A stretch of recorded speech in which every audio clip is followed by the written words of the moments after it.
Je me suis engagé à prendre soin d'elle dans les bons moments, mais aussi dans les mauvais moments. Je me suis engagé à lui demeurer fidèle, à ce qu'elle soit celle qui ait la première place dans ma vie. Laurent s'est engagé de manière réciproque dans cette alliance. Aujourd'hui, nous allons parler de notre Dieu qui aime lui aussi s'engager à travers des alliances. Il aime s'engager envers les hommes. Dieu aime bénir les hommes et il tient ses engagements. Nous verrons aussi que les hommes qui font alliance avec Dieu ont aussi des engagements envers lui, tout comme les deux époux dans le cadre du mariage. Nous allons parler aujourd'hui de l'alliance noachique du temps de Noé. Nous lisons notre texte, Genèse 8, à partir du verset 15 en version Semeur. Alors Dieu parla à Noé en disant « Sors de l'arche, toi et ta femme, tes fils et les femmes de tes fils avec toi. Fais sortir avec toi tous les animaux de toute chair qui sont avec toi, tant les oiseaux que le bétail et tous les reptiles qui rampent sur la terre. Qu'ils ne se répandent sur la terre, qu'ils soient féconds et multiplient sur la terre. » Et Noé sortit avec ses fils, sa femme et les femmes de ses fils, tous les animaux, tous les reptiles, tous les oiseaux, tout ce qui se meut sur la terre, selon leurs espèces, sortirent de l'arche. Noé bâtit un autel à l'Éternel. Il prit de toutes les bêtes pures et de tous les oiseaux purs, et il offrit des holocaustes sur l'autel. L'Éternel sentit une odeur agréable, et l'Éternel dit en son cœur, « Je ne maudirai plus la terre à cause de l'homme, parce que les pensées du cœur de l'homme sont mauvaises dès sa jeunesse, et je ne frapperai plus tout ce qui est vivant comme je l'ai fait. Tant que la terre subsistera, les semailles et la moisson, le froid et la chaleur, l'été et l'hiver, le jour et la nuit ne cesseront point. Dieu bénit Noé et ses fils, et il leur dit, soyez féconds, multipliez, remplissez la terre. Vous serez un sujet de crainte et d'effroi pour tout animal de la terre, pour tout oiseau du ciel, pour tout ce qui se meut sur la terre, et pour tous les poissons de la mer. Ils sont livrés entre vos mains. Tout ce qui se meut et qui a de la vie vous servira de nourriture, et je vous donne tout cela comme l'herbe verte. Seulement, vous ne mangerez point de chair avec son âme, avec son sang. Sachez-le aussi, je redemanderai le sang de vos âmes. Je le redemanderai à tout animal. Et je redemanderai l'âme de l'homme à l'homme qui est son frère. Si quelqu'un verse le sang de l'homme, par l'homme son sang sera versé, car Dieu a fait l'homme à son image. Et vous soyez féconds et multipliez, répandez-vous sur la terre, et multipliez sur elle. Dieu parla encore à Noé et à ses fils avec lui en disant, « Voici, j'établis mon alliance avec vous, et avec votre postérité après vous, avec tous les êtres vivants qui sont avec vous, tant les oiseaux que le bétail et tous les animaux de la terre, soit avec tous ceux qui sont sortis de l'arche, soit avec tous les animaux de la terre. J'établis mon alliance avec vous, aucune chair ne sera plus exterminée par les eaux du déluge, et il n'y aura plus de déluge pour détruire la terre. » Et Dieu dit, « C'est ici le signe de l'alliance que j'établis entre moi et vous, et tous les êtres vivants qui sont avec vous pour les générations à toujours. J'ai placé mon arc dans la nue, et il servira de signe d'alliance entre moi et la terre. Quand j'aurai rassemblé des nuages au-dessus de la terre, l'arc paraîtra dans la nue, et je me souviendrai de mon alliance entre moi et vous, et tous les êtres vivants de toute chair, et les eaux ne deviendront plus un déluge pour détruire toute la chair, toute chair.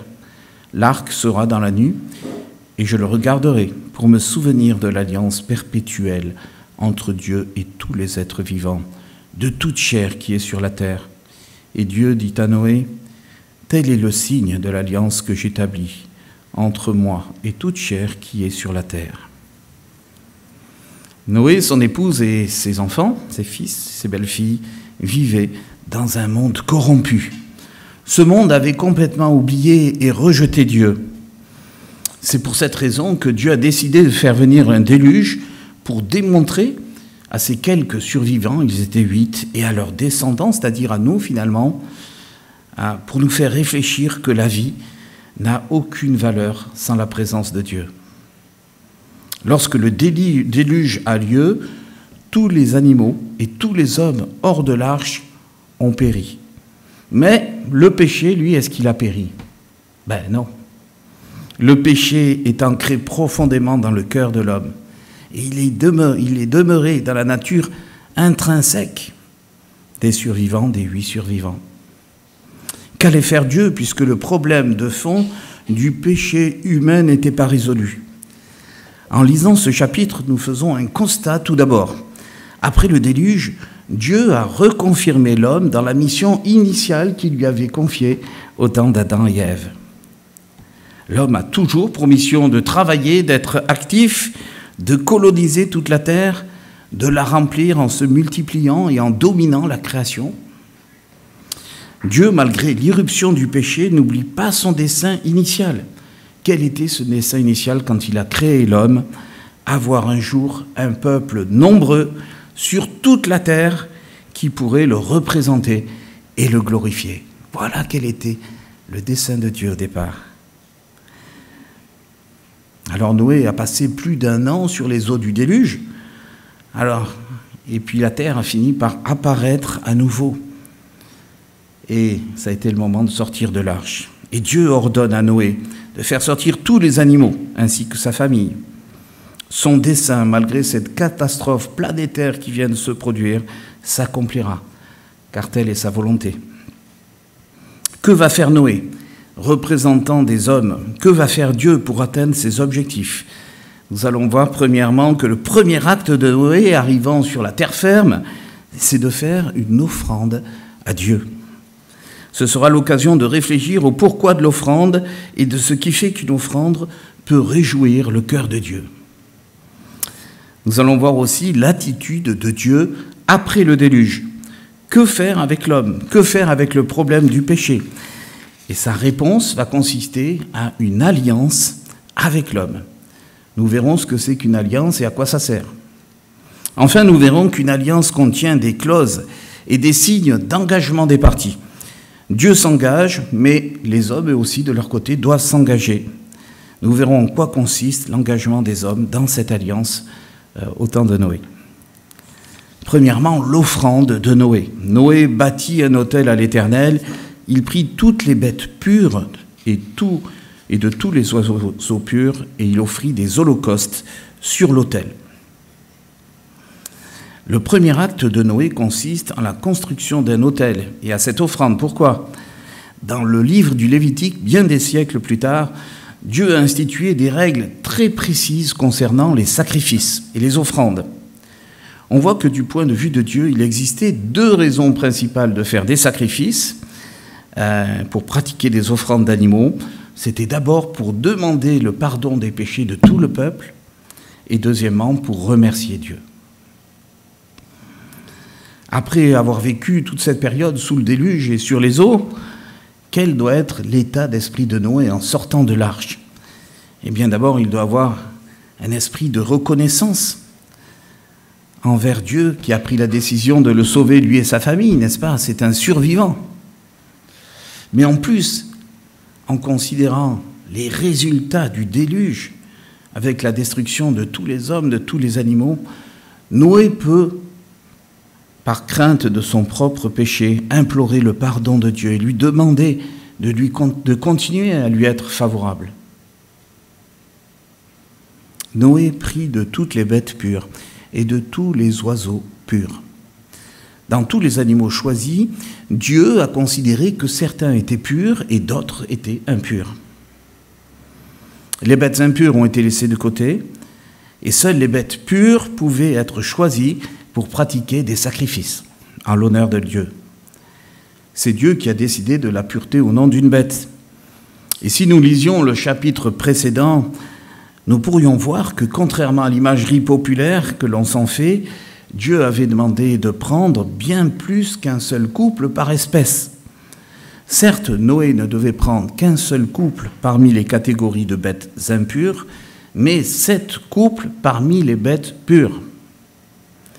Dieu a prévu d'avoir plus de bêtes pures pour pouvoir commencer des sacrifices dès la sortie de l'arche.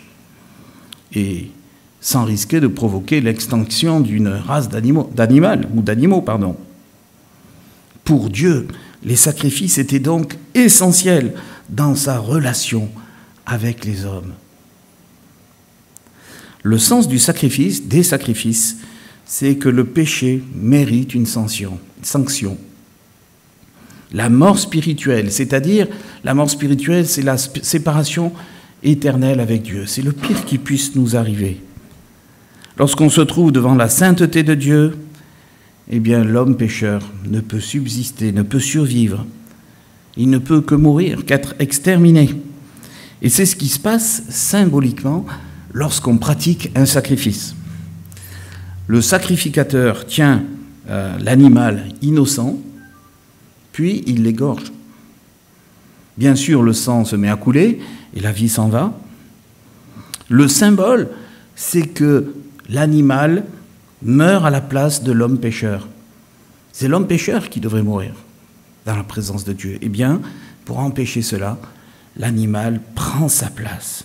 Et ainsi, comme nous l'avons chanté plusieurs fois ce matin, eh bien, la colère de Dieu peut être apaisée envers l'homme. On se rappelle que les sacrifices ont commencé très tôt.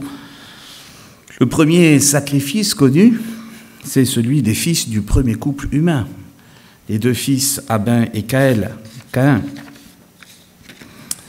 Cela signifie que leurs parents, Adam et Ève, ont éduqué leurs enfants dans ce sens. Ils leur ont parlé de leurs fautes, ben oui, ça venait de se passer, et du péché qui les avait séparés de Dieu. Ils ont dû insister sur la nécessité de réparer cela en faisant des sacrifices. Alors, quel est l'effet d'un sacrifice fait pour Dieu ? Il est dit dans notre texte que l'Éternel sentit une odeur agréable. Mais Dieu n'a pas de nez comme nous. Il ne sent pas littéralement une odeur. Cette image anthropométrique nous révèle quelque chose de Dieu. Les sacrifices réjouissent Dieu si ce sont des sacrifices faits avec un bon état d'esprit. Par exemple, le sacrifice de Caïn n'a pas été approuvé par Dieu, mais celui d'Abel a été approuvé par Dieu. Ce n'était pas la qualité matérielle des aliments qui comptait pour Dieu, mais l'attitude de repentance, de soumission, d'adoration de Dieu, de respect. C'est cela qui comptait. Notre texte parle d'holocauste sur l'autel. L'holocauste est un sacrifice où l'animal est presque entièrement consumé. Il n'en reste quasiment rien. Dans le livre du Lévitique, on peut voir que dans le cas d'un sacrifice en holocauste, eh bien, aucune partie de cet holocauste, de ce sacrifice, ne devait être mangée ni par le prêtre qui faisait ce sacrifice, ni par les personnes qui avaient offert la bête pour qu'elle soit sacrifiée. Et c'était bien là le but recherché. Ce sacrifice d'holocauste était entièrement dédié à Dieu. Lorsque Noé est sorti de l'arche, ce don était significatif, puisqu'il y avait très peu d'animaux. Offrir des animaux à Dieu était donner ce qu'il y avait de plus précieux, c'est-à-dire offrir la vie d'un animal innocent, précieux, rare, pour payer le prix des péchés de l'homme. Voyez combien cela a été important pour Dieu. Alors, aujourd'hui, nous ne sommes plus au temps de Noé. Dieu veut-il cependant que nous continuions à faire des sacrifices qu'il pourrait accepter et approuver ? La pratique du sacrifice des animaux s'est arrêtée en l'an 70, lors de la destruction du temple, lieu où l'on offrait des sacrifices. Mais de toute façon, ces sacrifices étaient imparfaits et limités dans leur portée, car il fallait les renouveler constamment à cause du cœur pécheur de l'homme. Tous les jours, on faisait des sacrifices au temple. Et finalement, ces sacrifices étaient là pour nous refaire réfléchir, nous les hommes, pour nous faire comprendre que nous n'arrivons pas à respecter la loi de Moïse. Et tout cela pendant des siècles. Aucun homme n'a pu respecter la loi parce qu'il est pécheur. Et finalement, cette loi, au lieu de sauver les hommes, eh bien, les accusait. cette loi révélait leur incapacité à ne pas pécher. Alors Dieu a mis au point un sacrifice grandiose, unique, qui à lui seul permettrait de résoudre le problème du péché humain. Il a permis que Jésus, c'est-à-dire Dieu le Fils, meure, tel un sacrifice expiatoire, un sacrifice d'animal, quelqu'un qui prend la place de quelqu'un d'autre, qui se sacrifie à sa place. Ce sacrifice de Jésus avait pour but de régler la dette du péché de tout croyant. Nous avons une dette, et cette dette doit être réglée devant Dieu. Sinon, nous ne pouvons pas éviter sa colère. Alors ce sacrifice de Jésus a été parfait. Il a été accompli une fois pour toutes, nous dit la lettre aux Hébreux, et ne nécessite donc plus d'autres sacrifices. Cependant, dans la théologie du Nouveau Testament, le chrétien est pleinement uni au Christ. Et nous voyons quand nous faisons un baptême, nous mourons avec Christ en étant plongés dans l'eau et nous ressuscitons avec lui. Et toute notre vie ensuite, c'est d'être unis au Christ. Et cela a de conséquences sur la question du sacrifice de l'agneau de Dieu, de Christ. C'est l'apôtre Paul qui, entre autres, reprend l'image du sacrifice de bonne odeur. Dans sa lettre aux Romains, nous connaissons tous ces versets, « Je vous exhorte donc, frères, par les compassions de Dieu, à offrir vos corps comme un sacrifice vivant, saint, agréable à Dieu, ce qui sera de votre part un culte raisonnable, » dit Paul. Nous avons donc la réponse à notre question initiale. Dieu veut-il que le chrétien offre un sacrifice encore aujourd'hui au XXIe siècle? La réponse est oui, mais il ne s'agit plus de sacrifier un animal. Ce sacrifice consiste à s'offrir soi-même. Chaque chrétien est invité à renoncer à ce qui lui paraît être sa liberté ou à ses droits, à considérer en premier pour toutes ses décisions ce qui est bon, pur, utile aux yeux de Dieu. Comme Christ s'est offert en sacrifice pour nous, l'idée de réciprocité que nous avons en tant que chrétiens implique que nous nous offrions aussi nous-mêmes, âme, corps et esprit, c'est-à-dire sans restriction. Évidemment, cela nous pose plein de problèmes et plein de questions. Nous pouvons nous demander si aujourd'hui il y a des parties dans notre vie ou des actions qui peuvent troubler notre relation avec Dieu. Y a-t-il aussi quelque chose aujourd'hui qui peut troubler notre relation avec notre prochain? Dieu nous invite à renoncer à ce qui est inutile, à ce qui lui déplaît. Après ce sacrifice offert par Noé, Dieu décide de faire alliance avec lui et avec sa descendance. Et sa descendance, c'est nous quelque part. On peut remarquer que c'est Dieu qui a décidé unilatéralement de faire une alliance avec Noé. Dieu est un Dieu qui aime les alliances, il aime s'engager. Et c'est ça qui est extraordinaire, parce que quand il dit quelque chose, il ne revient jamais en arrière. On peut être sûr qu'il va le faire. À quoi sert une alliance ? Une alliance, à l'époque antique, consistait en un traité entre deux personnes ou entre deux peuples différents. Le traité, c'est un contrat, comme un contrat de mariage, un contrat dans lequel chaque partie a des obligations à respecter vis-à-vis de l'autre partie. Et c'est ce que nous avons ici. Du côté de Dieu, il s'engage solennellement à ne plus jamais détruire la terre ni les êtres vivants. Il le dit. Du côté des hommes, Dieu demande à Noé et à ses descendants, et donc Noé et ses enfants se sont engagés lors de cette alliance. Il leur demande de s'abstenir de manger du sang des animaux, et il interdit le meurtre. Concernant le meurtre, c'est un peu un prémisse des 10 commandements, et ça nous rappelle le fameux commandement « Tu ne tueras point », n'est-ce pas? Alors pourquoi faire une alliance? Eh bien, Genèse 9, 21 nous le rappelle. L'Éternel sentit une odeur agréable, et l'Éternel dit en son cœur, « Je ne maudirai plus la terre à cause de l'homme, parce que les pensées du cœur de l'homme sont mauvaises dès sa jeunesse. Je ne frapperai plus tout ce qui est vivant comme je l'ai fait. » Ah, on peut dire que Dieu connaît le cœur de l'homme. Dieu ne veut plus refaire ce qu'il a fait, la purification du péché par la mort physique des hommes. Ce que Dieu pointe ici, c'est que tout homme est pécheur dès sa naissance et le restera durant toute sa vie sur terre, quoi qu'il fasse. Dieu veut faire comprendre à l'homme, à tous les hommes de manière générale, combien est ancré le mal dans son cœur.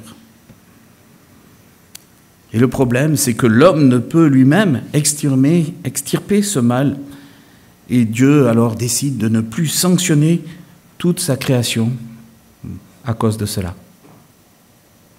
Par cet engagement, cette alliance, Dieu signifie que la solution utilisée contre le péché ne sera plus jamais la destruction des hommes et des autres créatures.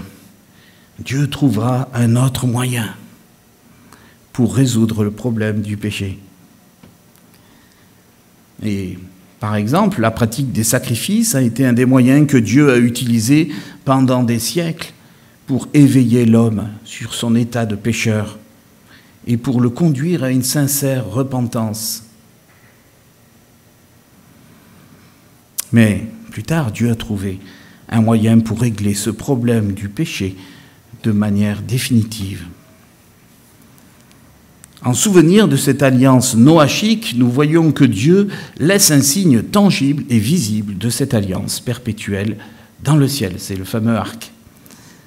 Dieu a de l'humour. Est-ce que vous avez remarqué qu'il dit « Je mets cet arc pour ne pas oublier la promesse que je vous ai faite ». Mais en fait, Dieu n'oublie jamais ses engagements. Il n'avait pas besoin de l'arc pour se souvenir. Mais cet arc a une vertu pédagogique pour nous les hommes. Le message pourrait être celui-ci. Si Dieu a détruit l'homme au déluge à cause de son péché, qu'arrivera-t-il au jugement dernier si ce problème n'est pas résolu pour l'homme qui se présente devant Dieu? Qu'arrivera-t-il? L'homme mourra de la même manière que tous ceux qui sont morts lors du déluge. Ce ne sera pas la question d'une mort physique, mais plutôt d'une perdition éternelle, d'une vie gâchée pour l'éternité, éloignée de toute présence de Dieu. Est-ce que vous croyez en ces choses? Est-ce que vous croyez à ce que ce texte dit? C'est d'une importance capitale, chers amis. Dans le Nouveau Testament, j'ai pu recenser très rapidement 29 fois le terme « jour du jugement » ou « jugement dernier ». Et puis les passages qui parlent de la fin des temps sont également très nombreux. Il y aura une fin à notre monde et un jugement.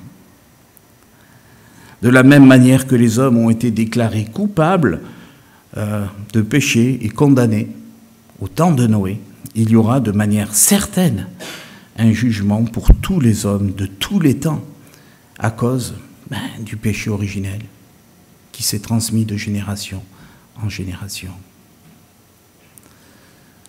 Et cela, en tant que chrétien, même si c'est un sujet délicat, pas très à la mode, doit nous encourager à considérer ce qui attend nos contemporains et pouvoir, dès que possible, dès que l'occasion s'y prête, leur dire notre conviction qu'il y a un jugement dernier, mais qu'il y a aussi de l'espérance. Qu'en est-il de Noé dans notre texte? Dieu dit au chapitre 6 que Noé était juste. Ça m'a surpris, ça. On sait qu'il est juste. Et c'est pour cette raison que Dieu l'a sauvé. Alors il y a de l'espérance, n'est-ce pas? Il existe donc un moyen pour l'homme d'être sauvé de ses péchés et même d'être déclaré juste devant le tribunal de Dieu.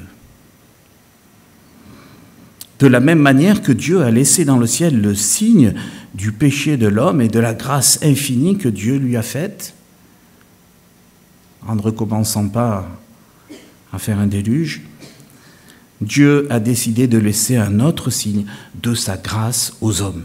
Quel est ce signe? Eh bien, selon l'apôtre Luc, Christ est le signe de la dernière alliance de Dieu avec les hommes. Écoutez ceci, c'est les pharisiens qui venaient piéger Jésus, comme d'habitude, et qui lui demandent un signe, fais-nous un miracle et on croira en toi. Comme les foules accouraient, Jésus se mit à dire, cette génération est une génération méchante, elle demande un signe et il ne lui sera pas donné de signe si ce n'est le signe du prophète Jonas. Ça paraît un peu mystérieux. Alors rappelons-nous du signe de Jonas. Jésus parlait de lui-même, bien sûr. Et en effet, de la même manière que le prophète Jonas a vécu, ou je dirais plutôt survécu, 3 jours dans le ventre d'un grand poisson, le Christ est resté, après sa crucifixion et sa mort, 3 jours et 3 nuits dans le cœur du tombeau. Puis, il est ressuscité.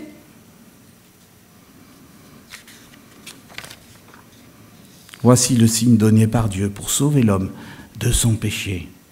Si je crois que le Seigneur Jésus a été sacrifié pour moi, si je crois que ce sacrifice peut seul me sauver de mes péchés, si je comprends que je suis perdu, si j'en reste là, comme les hommes du temps de Noé, si je me repens de mes péchés en voyant l'état de mon cœur et la sainteté de Dieu, alors Dieu peut me pardonner et peut même me déclarer juste lors du jugement dernier grâce à ce sacrifice extraordinaire de Christ. C'est Christ qui a été déclaré coupable à ma place. C'est lui qui a payé de sa vie la conséquence de mes actes mauvais et de mon péché. Mais rappelons-nous que Jonas est sorti vivant du ventre du poisson. C'était en soi quelque chose déjà de prodigieux, n'est-ce pas? Eh bien, de la même manière, Christ est mort. Et pourtant, 3 jours après, il est sorti du tombeau, ressuscité. Et il vit toujours, pour l'éternité, sous une forme humaine. Voici le signe pour tous les hommes. Christ est mort pour sauver les hommes, mais ensuite Christ est ressuscité pour guider le peuple de Dieu et pour régner avec lui. Le signe de Noé, l'arc-en-ciel, est bien plus qu'un souvenir ou qu'une splendeur de la nature. Il est le signe précurseur de la venue du Fils de Dieu et d'une alliance nouvelle et meilleure de Dieu avec les hommes. Dans cette alliance, Jésus, le signe, pourrait-on dire, est préparé depuis l'éternité pour sauver les hommes de leurs péchés.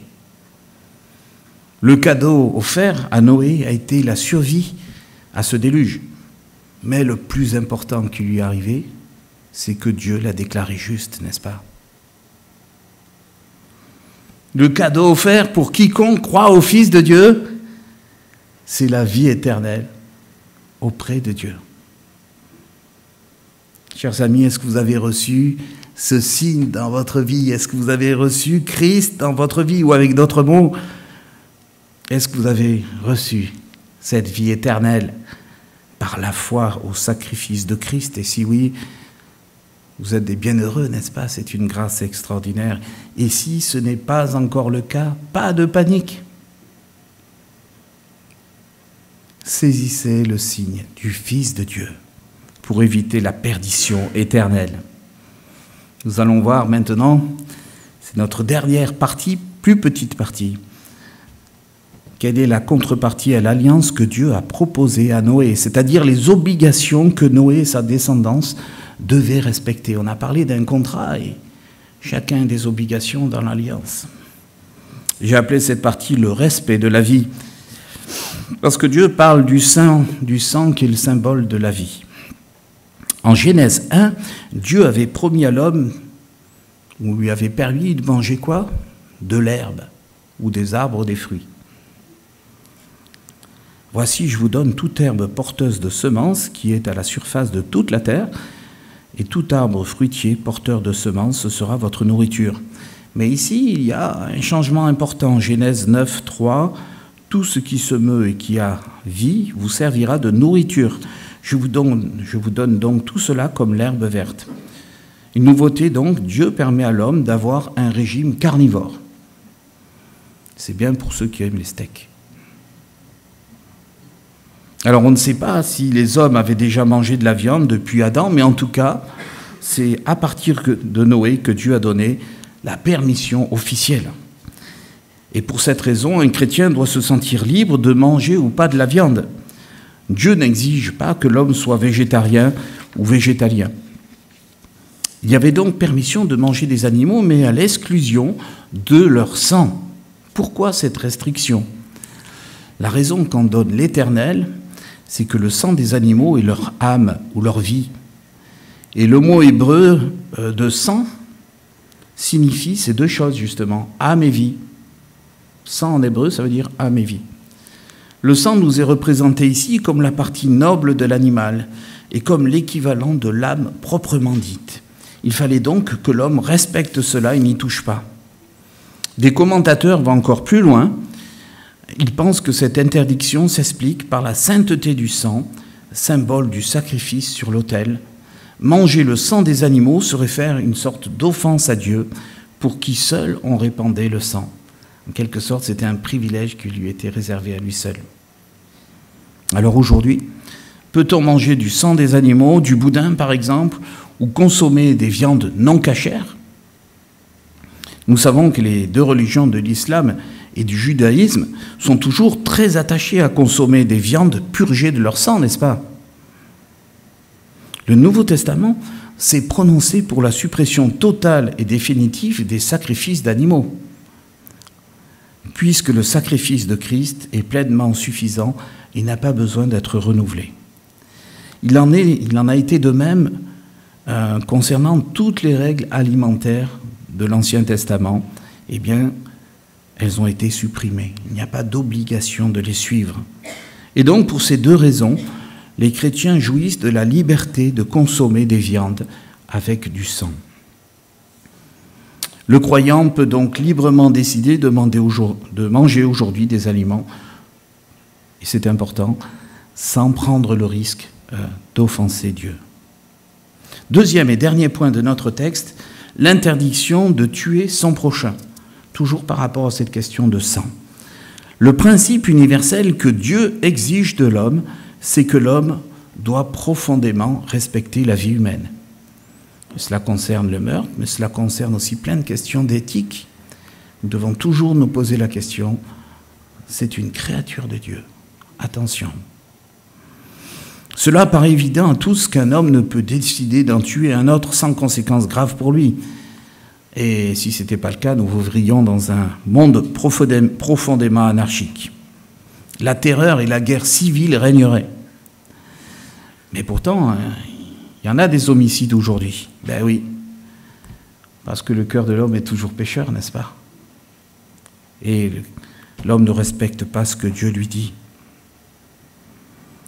Un fondement théologique est rajouté ici pour faire comprendre à l'homme pourquoi il ne faut pas tuer son prochain, parce que l'homme est à l'image de Dieu. Voilà ce que Dieu dit. Tuer un homme, c'est quelque part se donner le pouvoir de disposer de la vie d'autrui, d'une créature créée par Dieu. Eh bien, Dieu nous refuse complètement ce droit. Seul Dieu est créateur de la vie, et il peut disposer, lui, librement, légalement, je dirais avec justice, avec justesse, de la vie humaine. Nous, non. Et cela me rassure, parce que parfois j'ai vu des morts que Dieu a provoquées dans la Bible. Et des fois je me disais, mais Dieu est-il juste? Eh bien, nous savons que Dieu est parfaitement juste. Lui, il a le pouvoir, il a le droit même de tuer dans certaines circonstances les hommes. C'est lui qui le peut.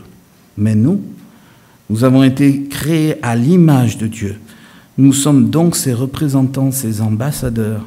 Nous lui ressemblons par notre intelligence et toutes les capacités qui nous ont été données. Et à ce titre, Dieu veut protéger l'homme de l'homme. connaissez cette célèbre phrase, l'homme est un loup pour l'homme, c'est bien vrai. Aucun homme ne doit et ne peut tuer son prochain. Petite parenthèse et dernière, on pourrait avoir une compréhension erronée si on pense à l'expression « dans la loi, œil pour œil et dent pour dent ». Quel en est le sens? Dieu voulait pour son peuple, et plus généralement pour tous les hommes, qu'il y ait des ripostes proportionnées aux dommages subis. Cela était un progrès considérable dans l'Antiquité, en comparaison de tous les codes de loi des autres peuples. En effet, dans l'Antiquité, un meurtre d'une personne pouvait provoquer la destruction de toute la famille de l'assassin. C'était terrible, vous imaginez. Dieu, dans sa sagesse et sa justice, a instauré des ripostes proportionnées. Et si vous voulez vous en convaincre, relisez les lois de l'Ancien Testament, vous allez vous régaler. Le meurtrier devait être seul responsable de ses actes et payer de sa vie son assassinat. Le principe de notre texte, donc, c'est que l'homme ne doit pas tuer son prochain. Et que certes, s'il existe dans la loi de Moïse la sentence de la peine capitale, cela existe, elle est utilisée de manière limitée et dans des cas très précis. Dans notre monde, nous pouvons être victimes de meurtres, d'attentats ou autres, à tout moment. Mais rappelons-nous d'où vient le meurtre, chers amis, à l'origine. D'où ça vient. Il ne faut pas non plus rejeter la faute sur Dieu, n'est-ce pas? À cause de l'irruption du péché dans notre monde. C'est de là que vient le meurtre. Alors la justice, la vraie, elle arrivera un jour. Et en attendant ce jour glorieux, nous soupirons, car comme le Christ le dit, nous avons faim et soif de sa justice. Finalement, que ce soit dans les textes de l'Ancien Testament comme dans ceux du Nouveau Testament, Dieu nous exhorte à tout remettre entre ses mains, et notamment nos envies de vengeance. Il a instauré les autorités, nous en parlions tout à l'heure, qui le représentent pour rendre justice en son nom. Renoncer à se venger, c'est se soumettre à Dieu, savoir qu'il est parfait, qu'il sait toutes choses, et que ce sera son honneur d'avoir le dernier mot. Accepter qu'il fasse justice lui-même, c'est aussi respecter la création de Dieu, l'homme fait à l'image de Dieu. Alors en conclusion, Dieu nous a accordé vie et nous pouvons que constater que nous vivons, que nous soyons croyants ou pas d'ailleurs, dans un monde tout à fait extraordinaire. Mais dans ce monde, le péché règne. Et ce péché dans le cœur de l'homme affecte toutes ses relations, cela conduisant parfois jusqu'au meurtre. Heureusement, nous savons que le diable, le monde et le péché ont déjà perdu, car notre Rédempteur a triomphé d'eux à la croix. Dieu a fait alliance avec Noé, mais cette alliance a annoncé une alliance meilleure et parfaite par la mort de Jésus-Christ. Cette alliance rappelle que du côté de Dieu, Dieu a réglé le problème du péché définitivement en offrant la vie de son Fils. Cette alliance parfaite nous oblige, frères et sœurs, croyants. Elle nous appelle à un sacrifice personnel, le nôtre. Comme Jésus s'est donné pour nous, Dieu espère, il attend en retour une identification complète à son Fils et une crucifixion quotidienne de ce que Paul appelle le vieil homme, notre vieil homme. Dieu a créé l'Église pour que la vie des croyants authentiques reflète le mieux possible son image et sa gloire. Le renoncement à des futilités et à des péchés a pour but d'impacter les hommes et de leur montrer qu'une autre voie, qu'une autre vie est possible dans ce monde. Alors j'ai envie de vous dire, participons joyeusement à ce plan ambitieux de Dieu et plein d'amour. L'amour de Dieu, de notre prochain, sont tellement plus grands et plus beaux que les ténèbres et le péché. Ce n'est pas comparable. Entrons dans son plan merveilleux et que le Seigneur continue son œuvre en nous. Amen.